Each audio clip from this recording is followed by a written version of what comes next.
All right, I'm back. Thanks, Booker, for letting me know that I was sideways, and I'm hoping that this one works out better. Anyways, like I was saying before, on Friday I did a video called "What is Wellness," and I talked about 4 areas of wellness: your spiritual health, your emotional health, your mental health, and your physical health.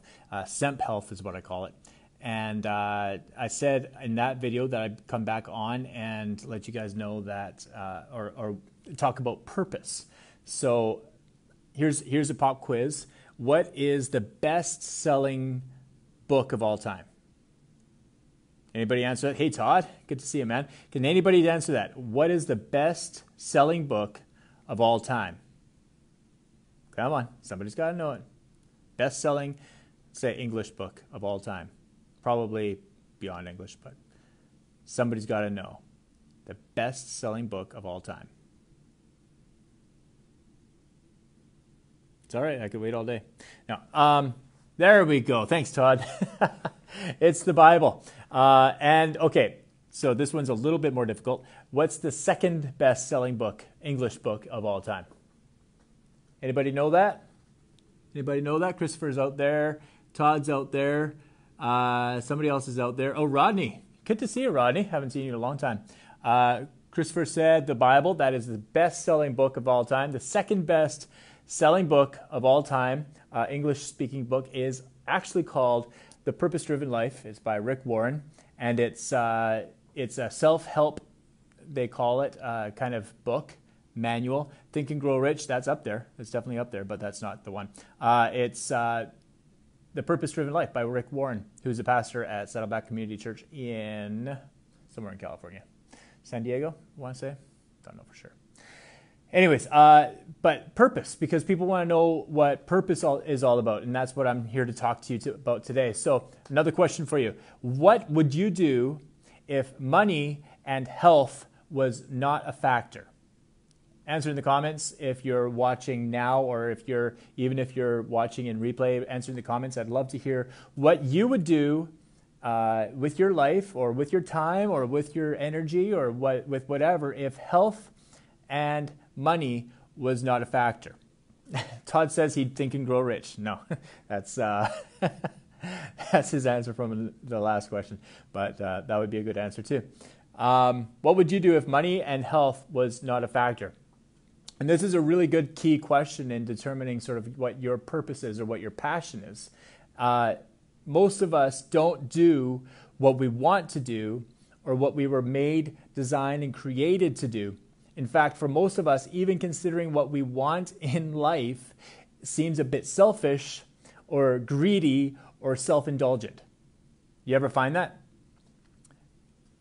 For most of us, even thinking about what do I want seems really self-indulgent. Seems like, wow, that's something that most people don't even get to. Hey, Nelson, good to see you, man. That's something that most people in the world don't even get to even consider. Why would I be so selfish and self-indulgent to even consider what I would do if money and wealth, or money and health, was not a factor? Even considering what we want in life seems a bit selfish and self-indulgent and greedy. Hey, Charlie, nice to see you, man. When we were kids, we were encouraged, think about this, when we were kids, we were encouraged to think about and to answer the question every grown-up would ask, what do you want to do when you grow up? You know, I have 4 kids of my own, and people ask them that quite often, and they always have different answers. My son Chase just has always said he wants to be a construction worker and build houses. He said the other day, they have to work in the heat, don't they? Because it's been really hot here. And my wife said, yeah. And he said, maybe I don't want to be a construction worker then. But as kids, we were always asked, you know, what do you want to be when you grow up? But as adults, we always feel like it's a little bit self-indulgent to think that. When we're teenagers, we're invited to make plans to choose a career, and then reverse engineer that and say, help others, Todd, missions trips, etc. Yeah, absolutely. That's awesome. Thanks for answering that. I appreciate that. As teenagers, we're invited to think about what we want to do as careers, or think what we want our life to look like in 15 years, and sort of reverse engineer that and say, okay, if I want to do that, then I need to go to these schools, and if I want to go to those schools, then I need to get these kind of grades and be in these kind of classes in high school so that I can apply for those schools. But I'm not sure many boys and girls or teenagers said, I want to live paycheck to paycheck. I want to build somebody else's dreams while stuffing my own passions down and denying them until they die. I don't know how many teenagers thought, man, what I'd really love to do someday is forget about everything that I want and just focus on building somebody else's dreams, living paycheck to paycheck. I don't think too many people thought that as a kid. I could be wrong. Maybe you're out there and you thought, that's exactly what I wanted to do as a teenager. But most of us didn't. Most of us didn't think, I want to be overweight and diabetic and find it too difficult to be away from home for more than a few hours at a time. I don't think many of us felt that. I think that most of us didn't want that. That's not what we wanted as kids or teenagers.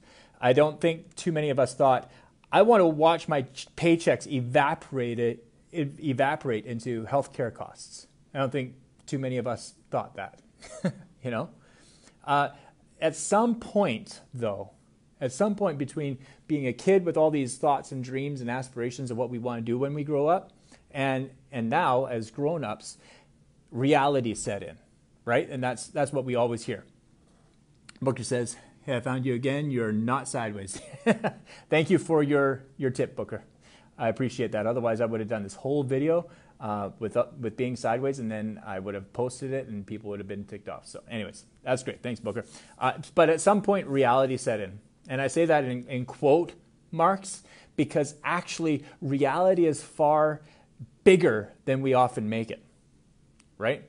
And sure, we've got bills to pay, we got kids to feed, and that is part of our reality. But so is the fact that your kids would benefit so much more from you being home, right, than they do from you being at work all the time.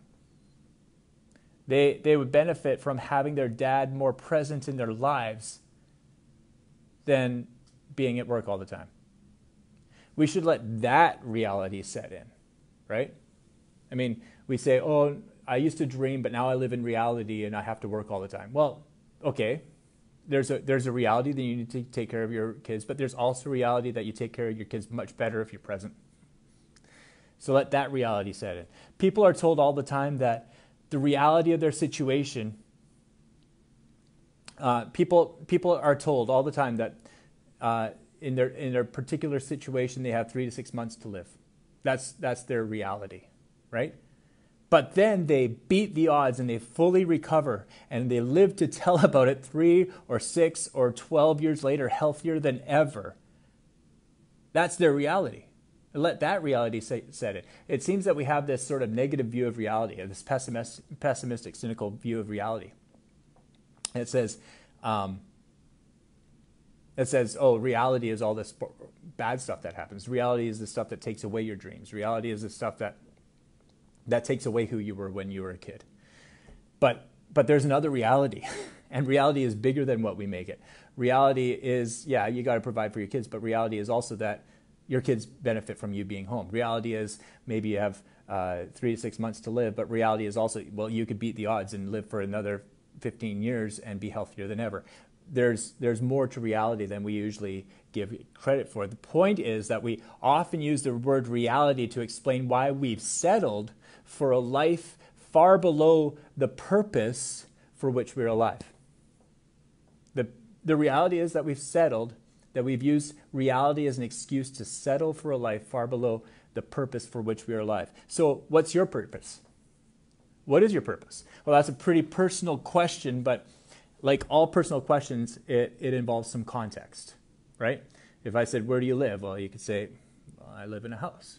That's nice. You know, you could give me your address. That wouldn't mean anything to me. But if you gave me, you know, your district or your state or your province, your country, you know, then that could give me more context. And so to start out with a bird's eye view of this, a 30,000-foot view of this. What is the context for figuring out what your purpose is? Well, I believe that we've all been created by God with a purpose. All right. So we at least have to start with what he says about our purpose. And Jesus said this, our purpose, this is maybe the state view, right, is to love God with all your heart, mind, soul, and strength, and to love others as yourself. So this provides a context or a framework around which you and I can discover our unique purpose. Your purpose for your life won't lie outside of these three parameters: to love God, to love others, and to love yourself. That's the structure. So I'm going to push the first parameter to the side for now. I have a lot to say about loving God. I have a lot to say about loving God. But we can leave that for another time. I write a daily devotional, actually. It's called Daily Gospel Reminders, and you can sign up for it if you want. I'll leave a link in the description somewhere. Hey, Ron. Nice to see you, man. So I've got a lot to say about loving God, but that's not the point of this video today. The point today is about finding your purpose, and that's part of it, but about loving others as yourself. I actually find that many of us, do love others as we love ourselves, and we despise ourselves. I mean, think about it. Who has caused you more crushing grief and pain than you? Who keeps reminding you of your shame, the shameful things that you've done in the past, the shameful ways that you've lived? You do. Who keeps you away from the hope and the promise that you're called into? Well, you do. Who confines you to a suboptimal life? You do. Who makes the food choices for you? You do. Who makes the exercise choices for you? You do. Who makes the hope choices, the mindset choices for you? You do. Who makes a choice of whether to pray or not to pray? You do. Who makes a choice of whether to work or not to work? You do. Who affects your outcome more than anybody else? You do. And if you're in a place where you don't want to be, who's put you there? You have. And how well you treat others is a reflection of how well you treat yourself. You might think you treat others better than you treat yourself, but how could you? I mean, the mother in an airplane, when the oxygen masks fall down and the cabin loses pressure, might think that she's doing the right thing by putting the oxygen mask on her child beside her, right? But she's not. She's not, because what's going to happen when she passes out? Hey, Grandma, Grandpa, nice to see you. What's going to happen when she passes out because the kid is getting all the oxygen? Well, she's going to drop the kid. She's going to drop the oxygen. The kid will end up suffering. The mother has to put the oxygen mask on herself first in order to help her kid. And it's the same with you and me. In order to love others well, we need to love ourselves. And that's not something that's taught in churches a lot. We think of that as being greedy. We think of that as being selfish, as being, putting ourselves first. And joy is found when it's Jesus, then others, then you. But when we neglect caring for ourselves, we will neglect caring for others. It happens. That's why Jesus said, love others as yourselves. That's the third part of this triangle, is to love yourself and love others. Unless you love you, your love for others will be limited. Your love for others is always limited to how well you love yourself. And unless you live your purpose, how are you going to help anybody else live theirs? Right? These are things that I've been challenged with lately. I mean, I've been through a journey in the last 10 years, 15 years, where I think I was living in my purpose, or I thought I was living in my purpose, and that was all taken away from me. And I've been trying to figure out, okay, how do I do this then? How do I live my purpose if I wasn't, how do I help other people live their purpose if I'm not living my own? Unless you live your purpose, how are you going to help anybody else live theirs? So what's keeping you from living your purpose? What's keeping you from living your purpose? I'll ask that. If you want to comment on there, Throw up anything that's keeping you from living your purpose. And it usually comes in 4 ways, at least 4. I enumerated 4. You might have other ways. All right. So this is what I said. Finances, health, your mindset, and the company you keep. Those 4 things can keep you from living your purpose. Your finances can keep you from living your purpose. Your health can keep you from living your purpose. Your mindset can keep you from living your purpose. And the company you keep can keep you from living your purpose. What of those 4 resonates with you most? Those are the things that could get in the way, but they're also the things, those 4 things are also the things that could help you to live your purpose. Your finances, rather than dragging you away from what you were created to do, could actually help to launch you into achieving your dream. Your health, rather than becoming a bigger and bigger problem for you, could actually become the conduit to finding your purpose. Your mindset, in which your reality has taken shape, your present reality has taken shape from your mindset, from what your mind has accepted. Your mindset, in which your reality has taken shape, can actually reshape your reality and enable you to live your purpose. And the company you keep can go from being a stumbling block to achieving your dreams to being the greatest inspiration and encouragement to living your purpose. If you saw my video two videos ago, I talked about what I love most. And it was about what I love most about Young Living. And it was all about the people, all about this group of guys that I've been doing life with, really. I mean, we're from all over North America. Most of them are from the States. Some of them are on here. But they've been the biggest push. They've been the biggest inspiration, the biggest encouragement to help me. Hey, Carl, there's one of the guys. They've been the biggest encouragement to helping me to figure out and live my purpose.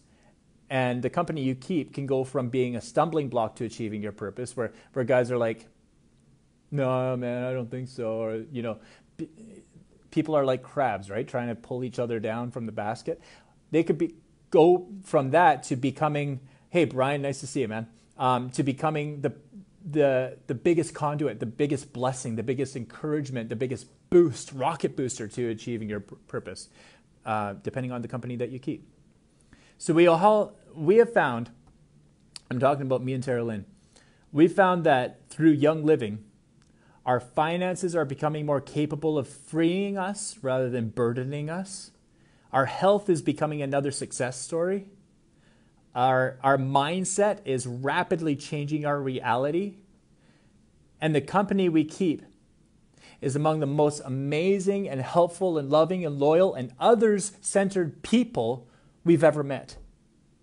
And those 4 things together help us to achieve our purpose, help us to achieve our goals, help us to set goals. I mean, so many people don't even set goals. So many people kind of let life happen. Just let life happen.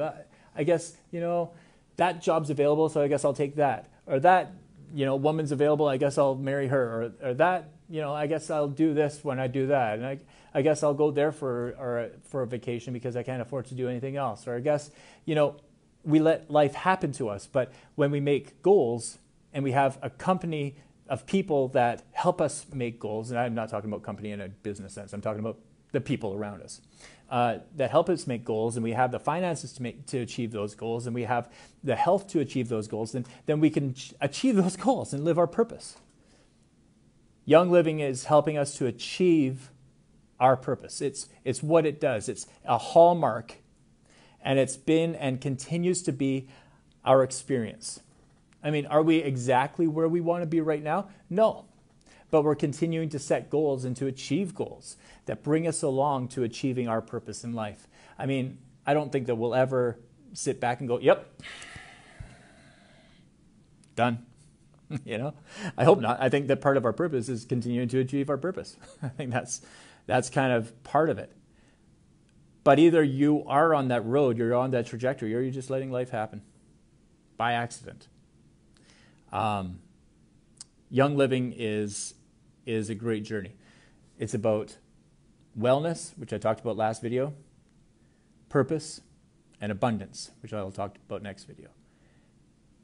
And we found that it's an incredible company with great. It's not just hallmarks that they're like, oh, this would be good if we had met these. Like a lot of churches that I've been part of, man, in those planning meetings, we're like, yeah, we really want to be about this, and we talk about it a lot, but it doesn't really materialize. Young Living, I think, is more. Hey, we recognize that this is what's happening in and through our company. So these are the things that we're capitalizing on. And it's fantastic. If you want to join this journey with us and walk this journey with us, I'm not telling you guys this in order to sell you something, all right? I might be telling you it to sell you on something, because I think that everybody needs financial health. I think everybody needs physical health and emotional, the whole health thing that I talked about last time. I think that everybody needs the other things I talked about, finances, health, mindset change. I think everybody needs a good company or a good group of people that will inspire them and motivate them. And Young Living's provided that for us. I just want to share that with you guys. That's my agenda. If you're looking for why are you talking to us about this, that's my agenda. My agenda is I want you to live in your purpose. That's what I want for you. So anyways, if you want to talk more about that, I'd love to talk to you more about that. I am going to be more on, I am going to be doing more videos. My next one will be on abundance, and that'll be interesting because I've been through a little bit of a journey through that as well in the last few years. And I need to get my thoughts straight about it before I go online and talk about it officially. But thanks for joining me today. Really appreciate you taking your time and joining me for this time. And hope that you find your purpose, and I would love to help you live your purpose. Let me know what I can do. Talk to you later.